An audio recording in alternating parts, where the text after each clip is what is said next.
See you later. Hello, everyone. I'm Dana Perino, along with Kimberly Guilfoyle, Juan Williams, Jesse Waters, and Greg Gutfeld. It's 5 o'clock in New York City, and this is The Five.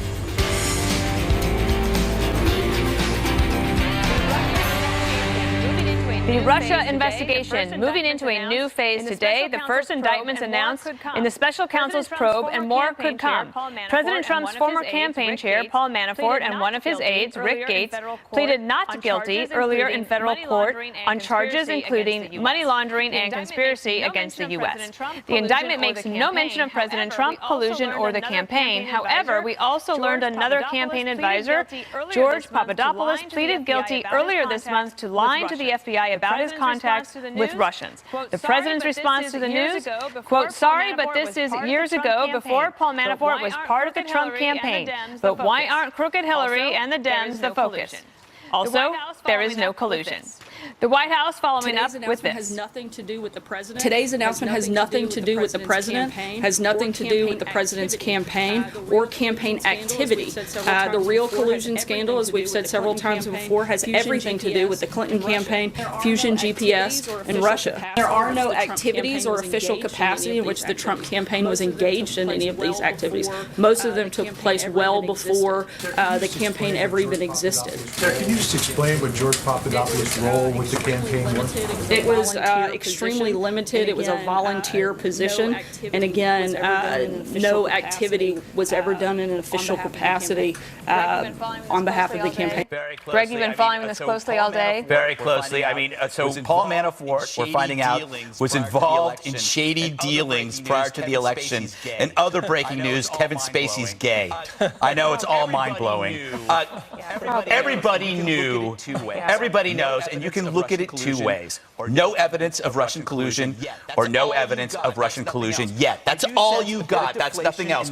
I do sense a bit of deflation in the media. They're disappointed. They expected a pony for their birthday, and this is a goldfish. That's why you're seeing a lot of press saying, oh, this is only the first part. Just wait, just wait, just wait. And maybe they're right, but right now, we knew what Manafort was. we knew this was coming. We knew what Manafort was. They, you know, he's a, what do you call it, a hired gun that you hire specifically because he'll do whatever he needs to do for 4 months, and then he goes. That's why you would. So what's, well, I don't know if that's why you would hire him. and what's with Papadopoulos? That is the world's greatest name, Papadopoulos. I said it all Papadopoulos. It's hard. But Kimberly, Kevin Spacey into this. No, I'm just saying it's such a shock, isn't it? It's a shock.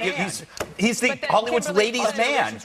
But Kimberly, Our generation's Rock Hudson. we could talk about the actual charges for Manafort and Gates. So how serious are they? I mean, when you're talking about that type of money and money laundering and defrauding the United States, that's a pretty big deal. No, it absolutely is. So this was really, big breaking news this morning. And what I found to be significant as well is for some reason he did not think or see that coming, that sources close to him said that as of Saturday, even someone that spoke to him said, listen, he didn't think that he was among those included. I think there's more to come as well. And so I'm curious as to whether or not they're going to try to work or cut some kind of deal with him to get more information. But, this is something I think that the president should steer clear of and not make any comments about it and let it work its way through, the system.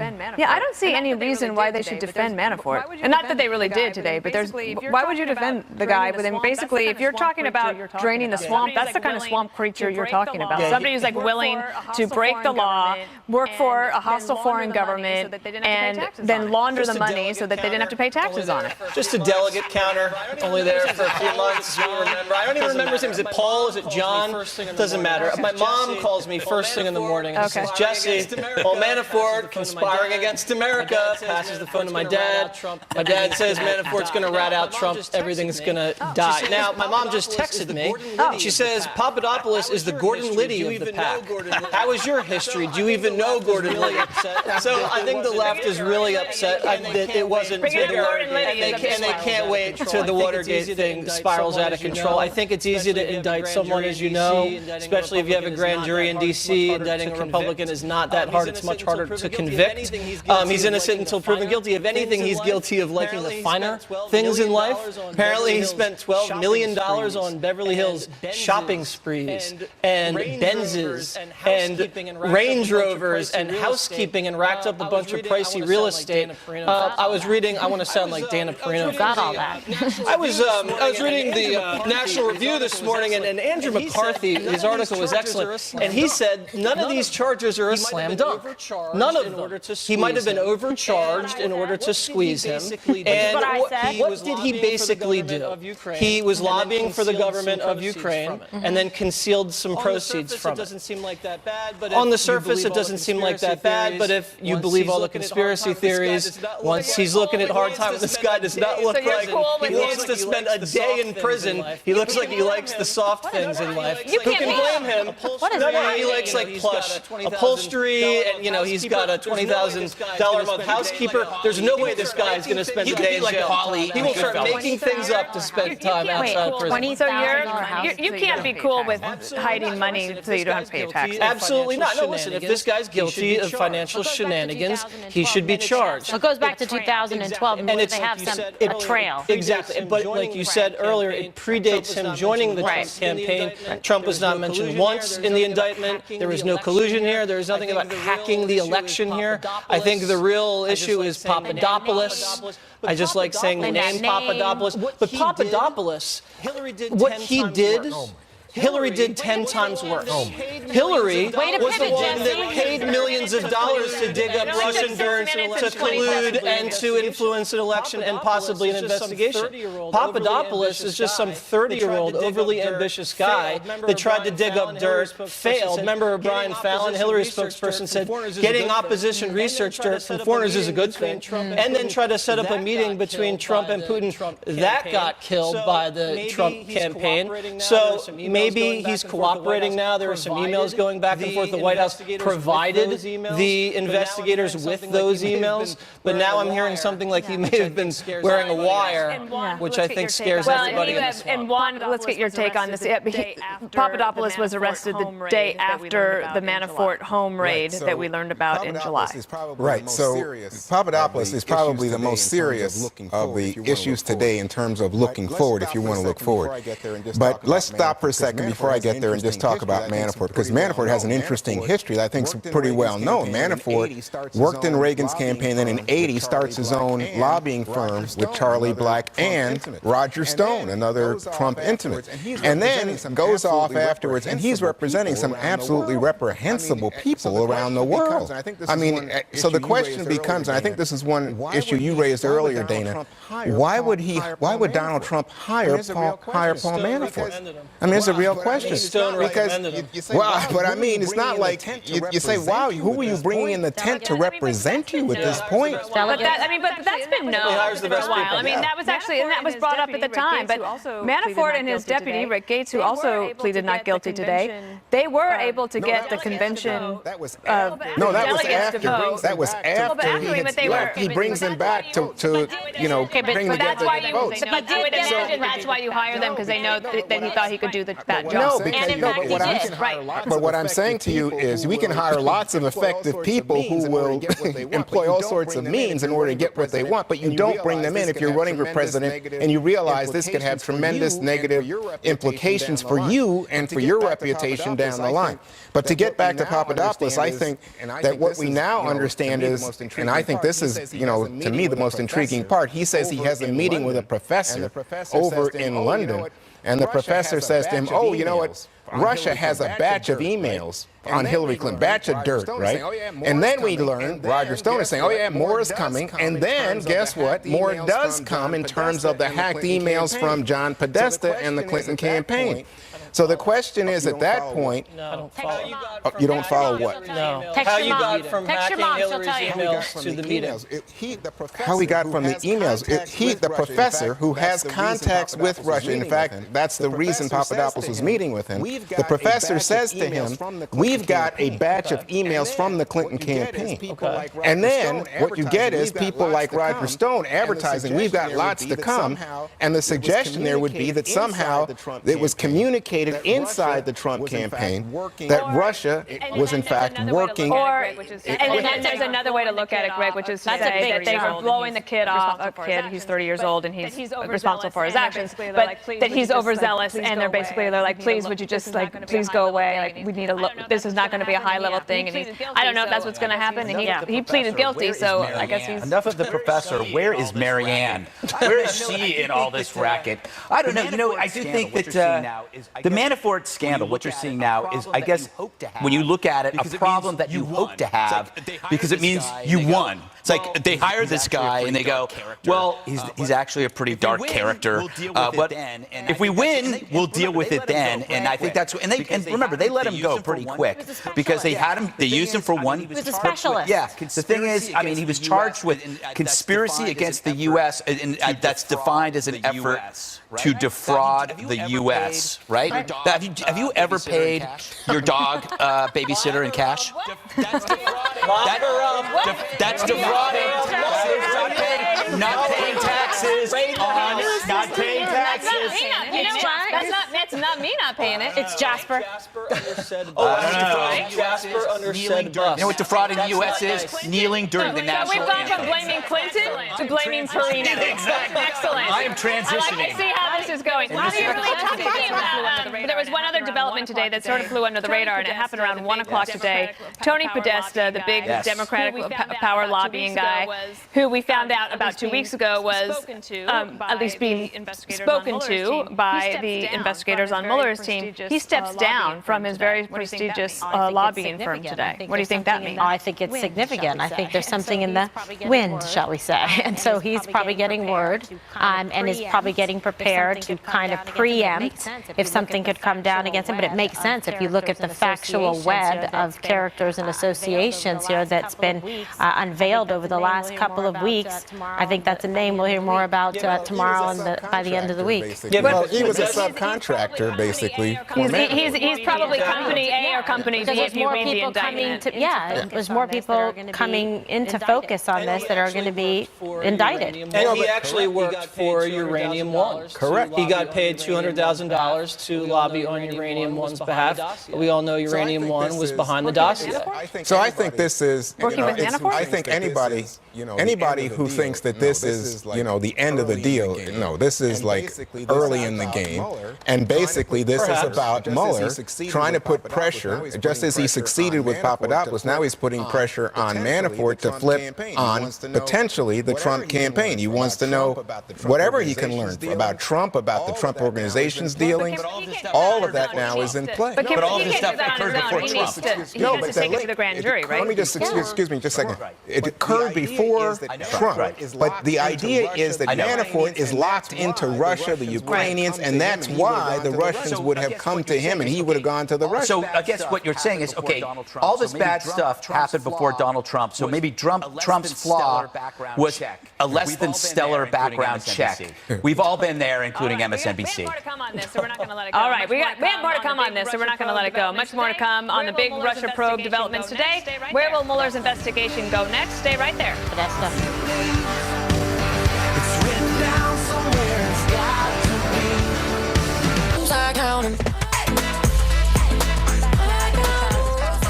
Back now to the charges filed against President Trump's former campaign chair and his deputy in the special counsel's Russia probe.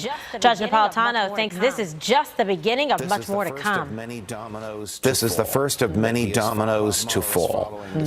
Bob Mueller is following the standard MO of federal prosecutors. You got a totem pole, you got somebody at the top of the totem pole, that's your big prize. You're going to indict people going up the totem pole to see if you can squeeze them. threaten their ruination by loss of liberty and loss of property. This is the first of many steps in Bob Mueller's putting together an enormous puzzle. That's three. He did Wow. three metaphors. What?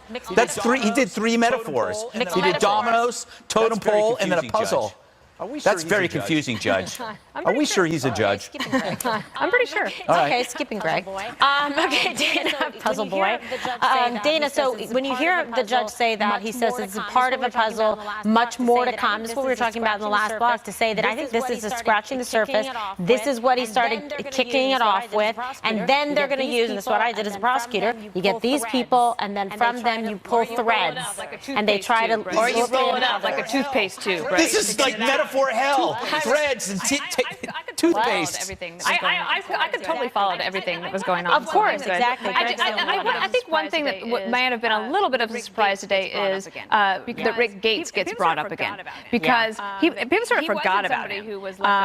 He wasn't somebody who was let go immediately, as Manafort was. He stayed around on the campaign. He worked on the inaugural committee, or in the transition, that period right after the election, and then he worked on the inaugural committee. So I think that was a little bit of a surprise. Like, oh, everyone forgot about him. I do think that in some ways people might have been surprised today that it wasn't Mike Flynn, the former national security advisor, had been on the campaign trail, who we know has been in contact with prosecutors in this case. So I don't know if there's more to come or not.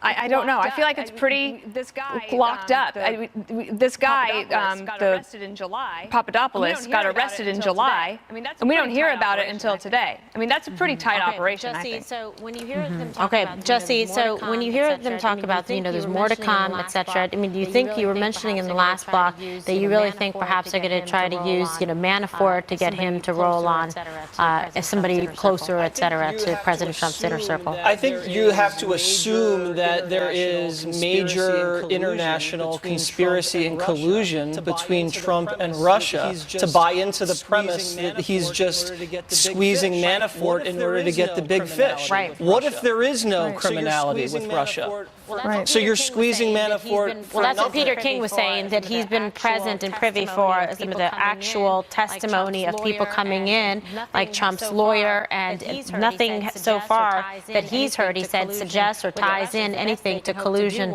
with the Russians. The best they can hope to do, Juan, is make kind of a tangential connection to say, well, maybe President Trump and his team knew that Manafort had these connections, but where's the proof of that?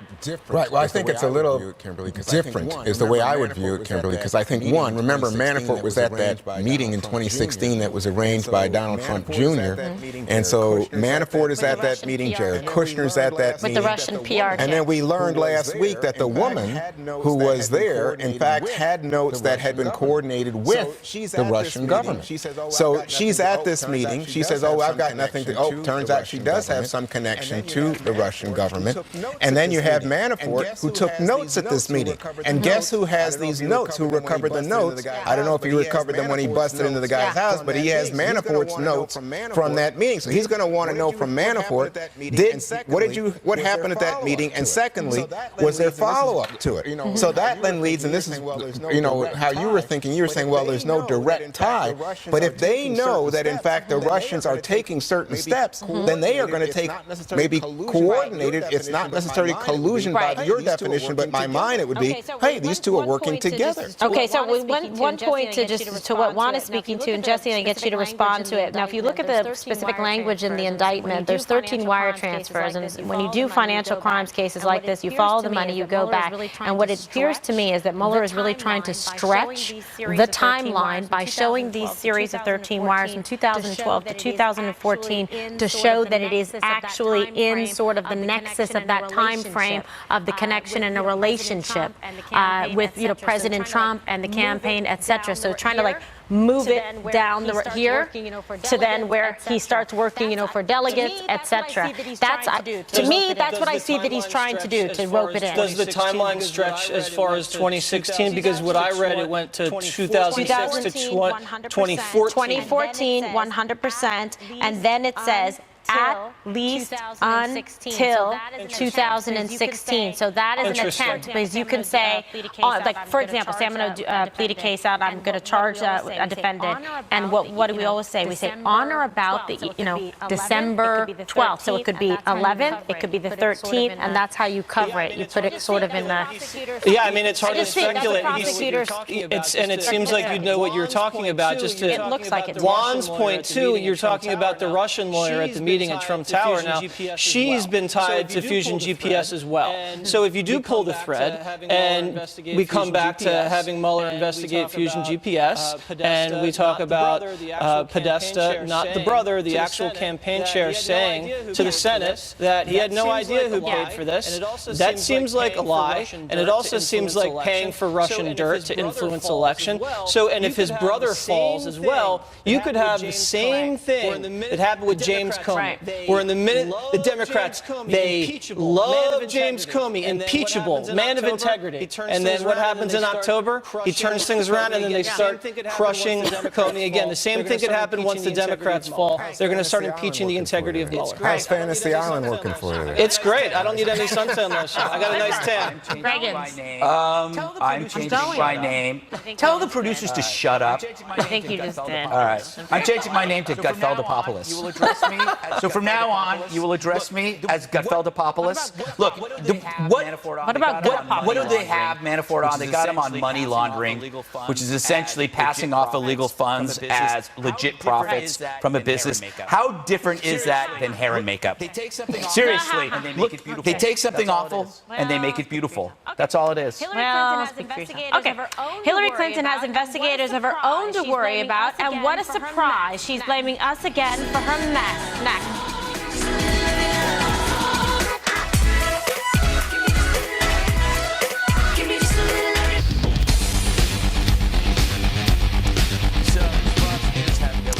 So does Fox News have Hillary on the brain? Hillary thinks so. I would have much preferred to have come to the dinner tonight from a slightly closer residence. But it does strike me that in the last few days, at least Fox News seems to think that's where I live in the White House. Because they spend a disproportionate amount of their time talking about impeaching me. If they want to make a trade, I'd be more than willing. Loser. Oh, Hillary, you big loser. That's a fact. It's true, she lost. That's a fact. But it is true, we at Fox News do love some Hillary because she's in the news, even though she lost. And it's because she lost that we're now finding out more about her campaign's dirty tricks. This is a side benefit of Trump's win. The renewed reporting keeps turning over rocks where we keep finding Hillary and her cronies. And who's turning over those rocks? It's the Hill newspaper, the Washington Post, and yes, even Mother Jones. That's not Fox and Friends. And it's news that the lurid dossier was paid for by the Clinton machine, collusive offspring birthed by Democrats and Russians that obscured by layers of outright lies. The real issue is that this dossier was a big part of the justification for Mueller's probe. So they paid for a shady dossier, got an independent counsel out of it, and now they're getting indictments from that independent counsel that are unrelated to the dossier. At this point, they paid to get Manafort indicted for stuff that's unrelated to the election. Hilarious. Would we have known that had Hillary won? Doubt it. But let's not forget that the person spending the most time on Hillary is Hillary. Her blame everyone but me tour keeps going. She's the Energizer Bunny in a pantsuit. If she was like that before the election, maybe she would have had that slightly closer residence she had been wishing for now. Well, Dana, I went over the list of people that have been invested. It's not Fox News. We don't run Mother Jones. Although sometimes I'd like to. If they have a good story, you might do it. I do think that, on the left, any development in this Russian investigation has been called the smoking gun that proves that Donald Trump had definitely colluded with the Russians. But the opposite is true. When anything there's brought up about Hillary, the right says this is absolute proof that she was dirty and she was the one. So I think that's why if they can keep the integrity of the investigation, then that would be the best thing for America. Just to get it done, let the chips fall where they may, the facts are what they are, and then we can just move on with our lives. You know, Juan, she's making fun of us about talking about her, but she's everywhere. She's as visible as Trump is on that book tour. I turn on the TV, she's staring at me. Sometimes the TV's not even on. But I think that the right they make her like bigger than life. Look at how big she is back there. You know, it's unbelievable. It's unbelievable to me because it's striking. Nancy Pelosi used to be like, you know, the whipping boy, and now it's Hillary Clinton. But, you know, the reality is that even before the dossier, Greg, we knew that Russia and the government, the United States government, was investigating Russian interference in the election. But, you know, when Hillary Clinton complains and then I turn on and I see people saying, oh, lock up Hillary, I think, well, maybe she has a point. I know. Hillary attacks Fox, and look at how giant it's like Godzilla. I don't know. You know, Jesse, I got to say. But she's putting herself out there in the news all the time. By the way, I'll admit it. I enjoy doing segments on her because it's comic relief. You seem more cheerful. I am. I'm very happy. She makes me happy. She's the other woman in my life. You kind of can't tell. It's like, is she president? Because she's in the news every single day. But don't you think Donald Trump loves to talk about her? Last week, all he did was talk about her because he was throwing up smoke in anticipation of Monday's indictment. I know, but well, that's what you think. But she's talking about him. He's talking about her. It's back and forth. It's norms of reciprocity. They're just sharing back and forth with one another. Jesse, I want to play this. This is a sound on tape. That's what we call it in television. It's Kellyanne Conway on a show on the morning on Fox called Fox and Friends. You might have heard of it. It goes okay in the ratings. Talking about HRC. We would be happy to stop talking about Hillary Clinton. Look, we would be happy to stop talking about Hillary Clinton in the campaign. We dispensed with her a year ago, but she just won't go away. People are covering her book like it's not fiction, and they keep talking about what happened a year ago in these campaigns. Jesse? I mean, Hillary's like the boxer that won't leave the ring when the fight's over, and she's still out there throwing punches. Of course we're going to cover that. And Hillary making an impeachment joke, a little bit on thin ice there, Hillary. Last president that was impeached was your husband. In a certain way, I think she likes that Fox covers her the way we do, because it makes her feel relevant. Without Fox doing it, there'd be no buzz with Hillary. Gives her something to talk about. No, but you know when Hillary points her finger at Fox, you know she's guilty, and that's a signal to her friends in the media to look the other way and cover the treatment of her on Fox as partisan and not serious. All right. On that note, new anthem protests on the football field. This time players taking a knee against their owner. That drama next.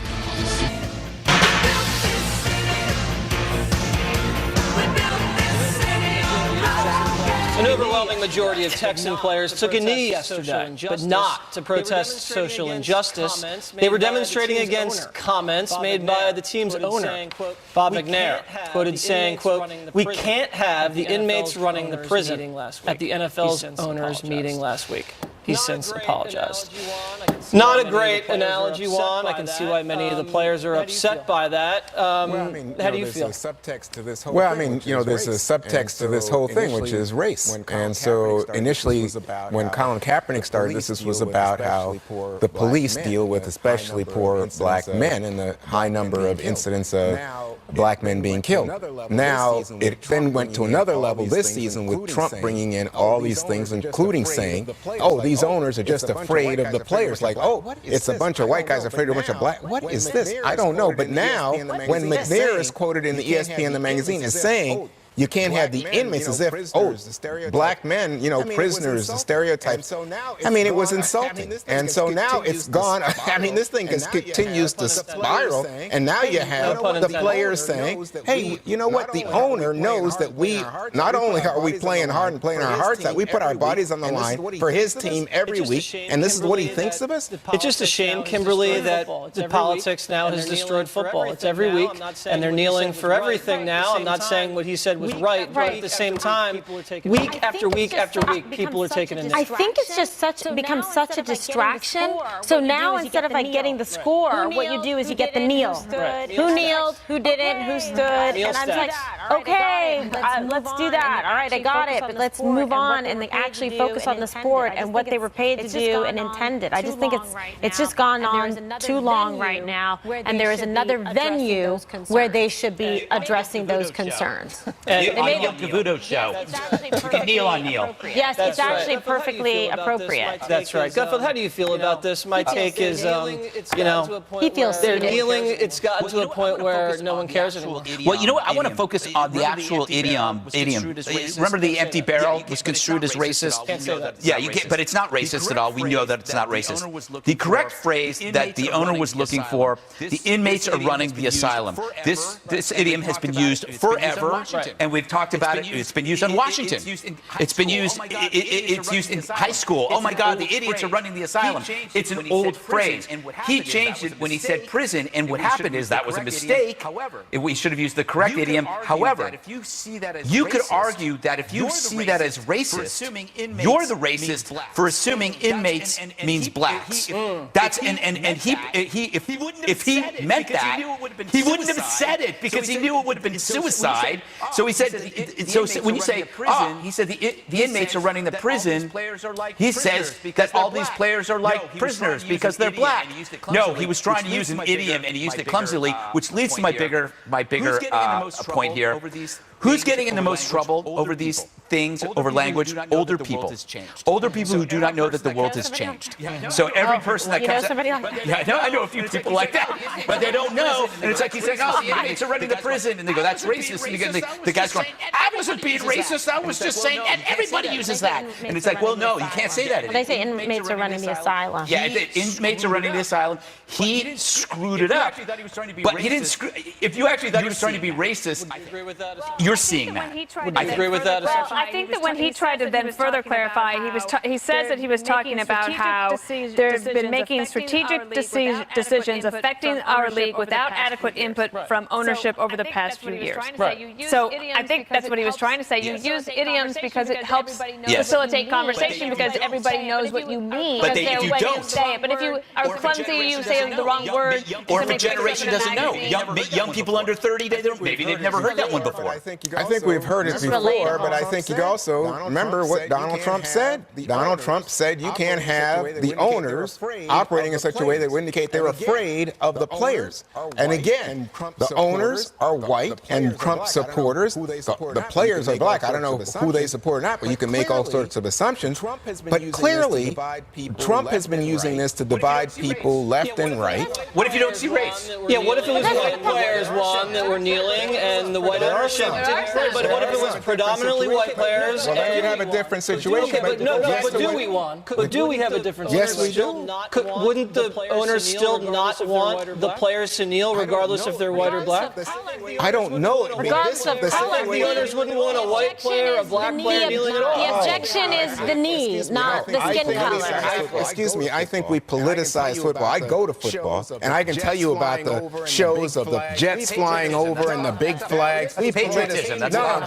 This was brought in, Greg, recently in order to sell the sport as an expression of patriotic fervor. Well, look at how well the World Series is going. That's politics. I don't see patriotism as politics. To Greg's point, maybe I'm old school. To Greg's point, he's saying if you say that, it's because you're looking at it through a racial filter or a prism, where that's what you're looking and expecting to see. Like you've trained your mind, your eye to be able to see it that way. Inmates are running the And prism. so it says more about you, he said, than the person that said it. And he's trying to say that if the guy, it was obviously racist, if he said it that way, he would know that it would be perceived that way, and therefore he would in fact not make the statement. Exactly. Do I speak, Greg? Yes, you're going to defend me in trial. And lastly, just want to remind everybody that the kneelers on the Texans, they lost. When we return, top Republicans slamming Special Counsel Mueller on leaks coming from his investigation. Right back.